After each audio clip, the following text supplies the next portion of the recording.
Study आई 8 में आपका स्वागत है। आज हम 6 फरवरी के करंट अफेयर्स के वीडियो को लेके आए हैं। तो अब हम वीडियो को शुरू करते हैं। आज का मेरा पहला प्रश्न है, हाल ही में IBBI के अध्यक्ष के रूप में पदभार ग्रहण किसने संभाला है? Option A Ravi Mittal, B Ravi Kapoor, C Navrang Saini, D इनमें से कोई नहीं। इसका राइट आंसर है ऑप्शन ए रवि मित्तल। इनके बारे में विस्तार से जान लें। रवि मित्तल ने भारतीय दिवाला एवं शोधन अक्षमता बोर्ड के अध्यक्ष के रूप में कार्यभार संभालने की संभावना है। वह खेल विभाग के पूर्व सचिव हैं। कैबिनेट की नियुक्ति समिति ने उनकी नियुक्ति को मंजूरी दे दी है। नियुक्ति प्रधानमंत्री कार्यालय से मंजूरी के अधीन होगी। मित्तल 5 साल के लिए या 65 साल उम्र जो भी पूरा हो जाए तब से वो IBI के अध्यक्ष होंगे। 20 फरवरी 2021 को MS साहू के सेवानिवृत्त होने के बाद IBBI के अध्यक्ष का अतिरिक्त प्रभार दिया गया था। आप जान लें भारतीय दिवाला एवं शोधन अध्यक्षता बोर्ड क्या होता है, इसकी स्थापना कब हुई?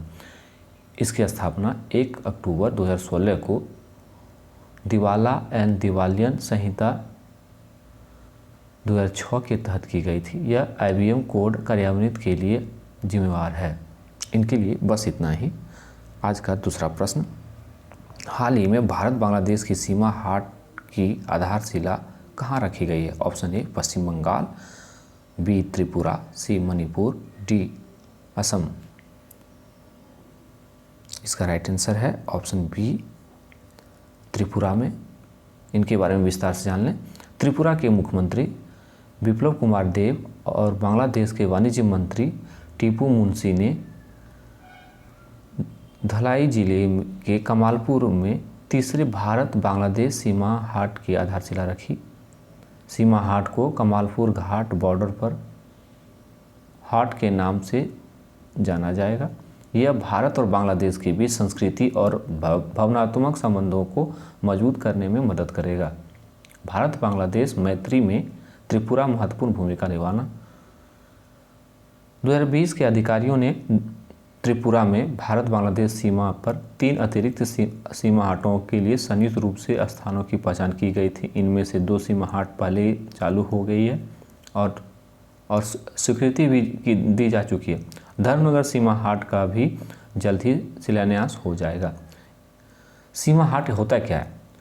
ये 2 देशों के बीच शुल्क मुक्त व्यापार का एक अनूठा तरीका होता है। इन हाटों पर स्थानीय रूप से उगाए गए उत्पाद को हाट के 5 किलोमीटर के दायरे में रहने वाले लोगों को बेचा जाता है। इस अवधारणा को सीमा से लगे दूरदराज के इलाकों के लोगों की भलाई के लिए अपनाया गया है। इनके बारे में बस इतना ही। आज का तीसरा प्रश्न, काला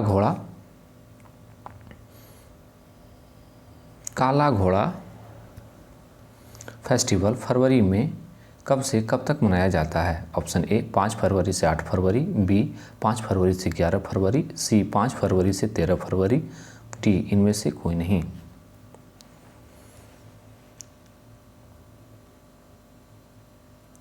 इसका राइट आंसर है 5 फरवरी से 13 फरवरी, ऑप्शन सी। इनके बारे में विस्तार से जान लें। 5 फरवरी से 13 फरवरी तक काला घोड़ा कला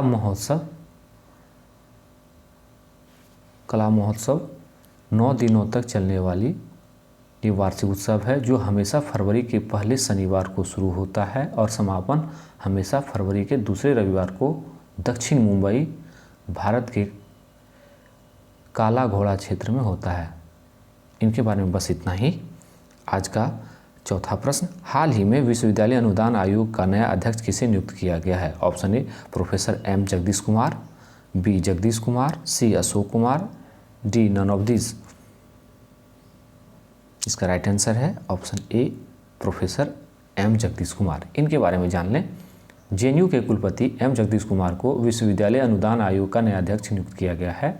इस पद पर उनकी नियुक्ति 5 साल की अवधि या 65 साल तक होने से जो पहले हो जाए उसी में हो जाएगी। बात करें कि JNU के कुलपति के रूप में प्रोफेसर जगदीश कुमार का 5 वर्षीय कार्यकाल पिछले साल जनवरी में समाप्त हो गया था, लेकिन उन्हें अगले कुलपति चुने जाने तक पदभार संभालने के लिए कहा गया था। प्रोफेसर जगदीश कुमार तेलंगाना राज्य के नलगोंडा जिले के मम्मीडाला गांव के रहने वाले हैं। इन्होंने कनाडा में वाटरलू विश्वविद्यालय से अपना पोस्ट डॉक्टरेट शोध भी पूरा किया है। जेएनयू के कुलपति के रूप में नियुक्त होने से पहले वह आईआईटी दिल्ली में इलेक्ट्रिकल इंजीनियरिंग विभाग के प्रोफेसर थे। बात करें यूजीसी का गठन 28 दिसंबर 1953 में हुआ। इनके बारे में बस इतना ही। आज का 5वां प्रश्न, हाल ही में पेमा खांडू तवांग के बुद्ध पार्क में 104 फीट ऊंचे भारतीय ध्वज को फहराया था। वे किस राज्य के मुख्यमंत्री हैं? Option A Sikkim, B Arunachal Pradesh, C Manipur, D इनमें से कोई नहीं। इसका राइट आंसर है ऑप्शन बी, अरुणाचल प्रदेश के मुख्यमंत्री हैं। इनके बारे में जान लें। अरुणाचल प्रदेश के मुख्यमंत्री पेमा खांडू जी ने गुरुवार को तवांग के बुद्ध पार्क में 104 फीट ऊंचे स्मारकीय राष्ट्रीय ध्वज फहराया था।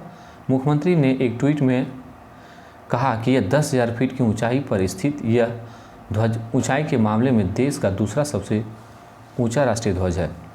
इनके बारे में बस इतना ही। आज का 6ठा प्रश्न, फरवरी 2022 में किसे DX 2021 डिजिटल परिवर्तनकार के लिए चुना गया है? Option A bank of Baroda, B Punjab national bank, C Karnataka bank, D state bank of India. इसका राइट आंसर है ऑप्शन सी कर्नाटक बैंक। इनके बारे में जान लें। कर्नाटक बैंक को भारतीय उद्योग परिसंघ CCI द्वारा अपने अभिनव सर्वोत्तम अभ्यास KBL विकास की मान्यता में DX 2021 डिजिटल परिवर्तन पुरस्कार के लिए चुना गया है। डिजिटल पहल को अगले स्तर तक ले जाने और अंततः भविष्य के डिजिटल बैंक के रूप में उभरने के उद्देश्य से बैंक ने हाल ही में KBL विकास की दूसरी लहर के हिस्से के रूप में KBL NXT लॉन्च किया है। इनके बारे में बस इतना ही। आज का 7वां प्रश्न, हाल ही में गणतंत्र दिवस परेड 2022 की सर्वश्रेष्ठ राज्य झांकी के रूप में किस राज्य को चुना गया है? Option A Uttar Pradesh, B Karnataka, C Meghalaya, D इनमें से कोई नहीं। इसका राइट आंसर है ऑप्शन ए, उत्तर प्रदेश की झांकी को सर्वश्रेष्ठ चुना गया है। इनके बारे में विस्तार से जान लें। इस वर्ष गणतंत्र दिवस के अवसर पर परेड में 12 राज्यों केंद्र शासित प्रदेशों ने भाग लिया था, जिसमें उत्तर प्रदेश एक जिला एक उत्पाद और काशी विश्वनाथ धाम विषय पर आधारित झांकी को प्रथम स्थान प्राप्त हुआ। वहीं दूसरा स्थान कर्नाटक को पारंपरिक हस्तकला का पालना पर आधारित झांकी के लिए मिला।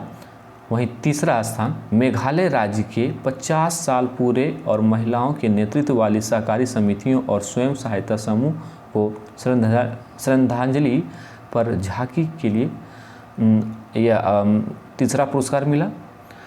यह पहला अवसर था जब आम जनता को माई गवर्नमेंट प्लेटफॉर्म के माध्यम से सर्वश्रेष्ठ मार्चिंग दल और लोकप्रिय पसंद श्रेणी में सर्वश्रेष्ठ झांकी के लिए वोट करने के लिए आमंत्रित किया गया था। काशी विश्वनाथ मंदिर के पश्चिम तट पर स्थित है।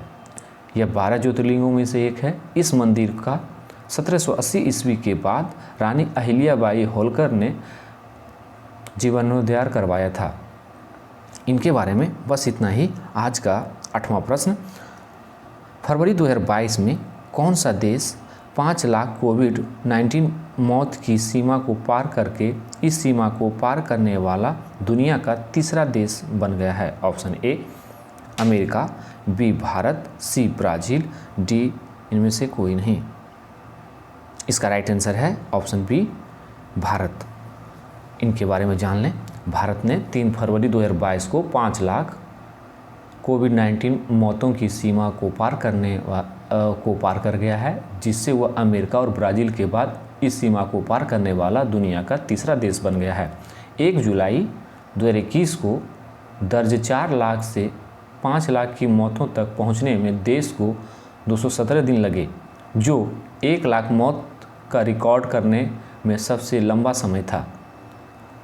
देश में मरने वालों की संख्या 23 मई को 3 लाख और 27 अप्रैल 2021 को 2 लाख के आंकड़े को पार कर गई थी। डोमीटर के अनुसार, जो वैश्विक कोविड-19 डेटा संकलित कर रहा है, 9.2 लाख से अधिक मौत के साथ अमेरिका संक्रमण के कारण सबसे अधिक मौतें हुई है। इसके बाद ब्राज़ील 6.3 लाख से अधिक मौतें हुई हैं। इनके बारे में बस इतना ही। आज का नवा प्रश्न, हाल ही में 2022 शीतकालीन ओलंपिक मशाल रिले फरवरी 2022 में शुरू हुई। निम्नलिखित में से कौन पहले रिले के रूप में 3 धावक थे? ऑप्शन ए लियो जिंगहुआन, बी जिंग हैम्पेंग, सी ये पिजियन, डी उपयुक्त सभी। इसका राइट आंसर है ऑप्शन डी उपयुक्त सभी। ये तीनों थे, इनके बारे में जान लें। बीजिंग 2022 शीतकालीन ओलंपिक मशाल रिले फरवरी 2022 को शुरू हुई। रिले में पहले 3 धावक एथलीट लुओ जिंगहुआन, अंतरिक्ष यात्री जिंग हैम्पेंग और साथ ही उपग्रह डिजाइनर ये फिजिशियन थे। ओलंपिक फ्लेम 20 अक्टूबर 2021 को चीन पहुंची थी, जिससे बीजिंग ओलंपिक खेलों के ग्रीष्मकालीन 2008 और शीतकालीन 2022 दोनों संस्करणों की फ्लेम का स्वागत करने वाला पहला शहर बन गया। हालांकि भारत ने बीजिंग शीतकालीन ओलंपिक के उद्घाटन समारोह से राजनीतिक स्तर पर बहिष्कार करने की घोषणा की थी। इनके बारे में बस इतना ही आज का 10वां प्रश्न। और ये मेरा अंतिम प्रश्न है, आज वीडियो छोटा होगा। The class of 2006 sneak peak into the miss adventurous of the great Indian engineering life के पुस्तक के लेखक कौन हैं? ऑप्शन ए जय राम, डी आकाश कंसल, सी संदीप गुप्ता, डी इनमें से कोई नहीं। इसका राइट आंसर है ऑप्शन बी आकाश कंसल। इनके बारे में जान लें। भारत की पहली सीजन शैली की पुस्तक the class of 2006 sneak peak into the miss adventurous of the great Indian engineering life का विमोचन किया गया है। इसे मैनेजमेंट प्रोफेशनल आकाश कंसल ने लिखा है। इसमें 18 अलग अलग एपिसोड हैं, प्रत्येक में एक लर्निंग बॉक्स है। पुस्तक का उद्देश्य विभिन्न वास्तविक समय के जीवन और अनुभवों और कॉलेज जीवन के चरणों को कवर करना है। आज के लिए बस इतना ही and thank you for watching study आई8।